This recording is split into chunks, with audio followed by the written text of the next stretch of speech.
नमस्कार, आप देख रहे हैं कुरुक्षेत्र मीडिया। आइए नजर डालते हैं इस वक्त की बड़ी खबर पर। अरविंद केजरीवाल एक साथ इस देश की बहुत सी जनता के लिए नायक और बहुत से लोगों के लिए खलनायक हैं। उनके व्यक्तित्व का यही कॉम्बिनेशन उनकी राजनीति को उधार देता है। आइए देखते हैं उनकी जेल से रिहाई से कितने तरह के समीकरण बनेंगे और बिगड़ेंगे।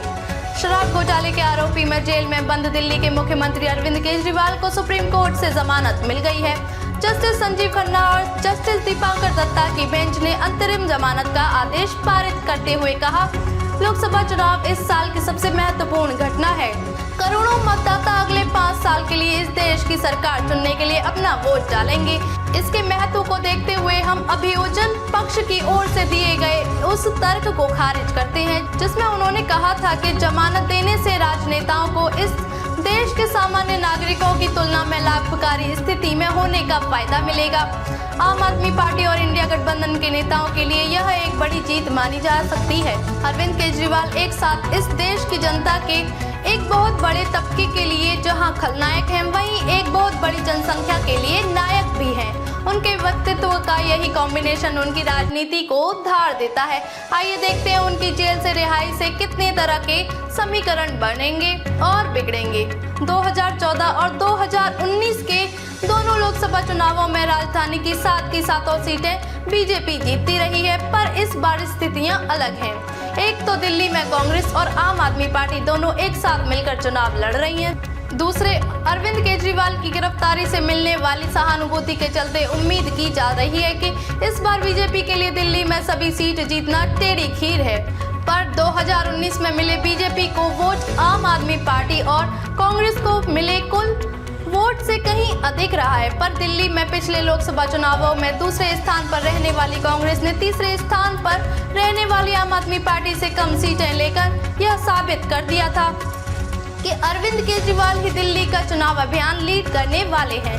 जाहिर है कि अब केजरीवाल की रिहाई का लाभ दोनों ही पार्टियां उठाने वाली हैं। विपक्ष के लिए अरविंद केजरीवाल की रिहाई से जहां उम्मीद जगती है, वहीं बीजेपी के लिए राहत लेकर आई है। कम से कम दिल्ली में बीजेपी के लिए जेल में बंद अरविंद केजरीवाल बीजेपी के लिए ज्यादा खतरनाक थे। अरविंद केजरीवाल जब तक जेल में थे, लोगों के लिए वो एक पीड़ित थे। भारतीय जनमानस में पीड़ित के लिए तुरंत संवेदनाएं जगती रही हैं। गिरफ्तार जयप्रकाश नारायण रहे हों या गिरफ्तार इंदिरा गांधी, सभी ने देश की जनता का प्यार सबको मिला है। इसलिए दिल्ली बीजेपी के लिए जेल से बाहर अरविंद केजरीवाल पर भ्रष्टाचार का आरोप लगाना ज्यादा आसान होगा। दिल्ली भाजपा के नेता मनजिंदर सिंह सिरसा कहते हैं कि अरविंद केजरीवाल और आम आदमी पार्टी कहती थी वो ईमानदार हैं, उन्होंने कोई करप्शन नहीं किया, कोई बेईमानी नहीं की, तो फिर उनको 1 तारीख को जेल क्यों जाना होगा। दिल्ली की जनता ने मनीष सिसोदिया, संजय सिंह को भ्रष्टाचार के आरोपों में गिरफ्तार होते देखा और इसे बहुत सामान्य माना। बारी बारी इतने नेता जेल गए, पर दिल्ली में इसके खिलाफ कोई आंदोलन नहीं खड़ा हो सका है। इसलिए बीजेपी को लगता है कि अरविंद केजरीवाल की गिरफ्तारी से सहानुभूति का संकट नहीं पैदा होने वाला है। अरविंद केजरीवाल की गिरफ्तारी का असली फायदा उठाने की ताक में इंदिरा गठबंधन के दल हैं। जिस तरह की प्रतिक्रिया इंडिया गठबंधन के दलों की ओर से केजरीवाल की रिहाई पर आई है, वो उनकी उम्मीद को जाहिर करती है। पश्चिम बंगाल की सीएम और टीएमसी की मुखिया ममता बनर्जी ने सर्वोच्च अदालत के फैसले के फौरन बाद एक्स पर पोस्ट लिखकर खुशी का इजहार किया।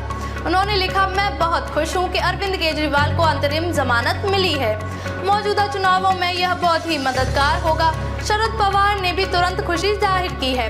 इंडिया ब्लॉक इस अंतरिम जमानत को बीजेपी और मोदी सरकार के खिलाफ जीत के रूप में स्टैब्लिश करेगी। पूरे देश में विपक्ष के संविधान बचाओ, आरक्षण बचाओ आंदोलन को और ताकत मिलेगी। तमाम सर्वे में यह बात सामने आई है कि आम जनता को विपक्ष यह समझाने में सफल हुआ कि केंद्र सरकार ईडी और सीबीआई का इस्तेमाल विपक्ष को परेशान करने में कर रहा है। इंडिया ब्लॉक वोटरों को यह दिखाने की कोशिश करेगा कि केजरीवाल की रिहाई से साबित होता है कि भ्रष्टाचार के मामलों में गिरफ्तारियां गलत तरीके से की गई हैं। अब तक के लिए बस इतना ही। फिर होगी आपसे मुलाकात ऐसी ही एक और बड़ी खबर के साथ। तब तक के लिए नमस्कार और देखते रहिए कुरुक्षेत्र मीडिया।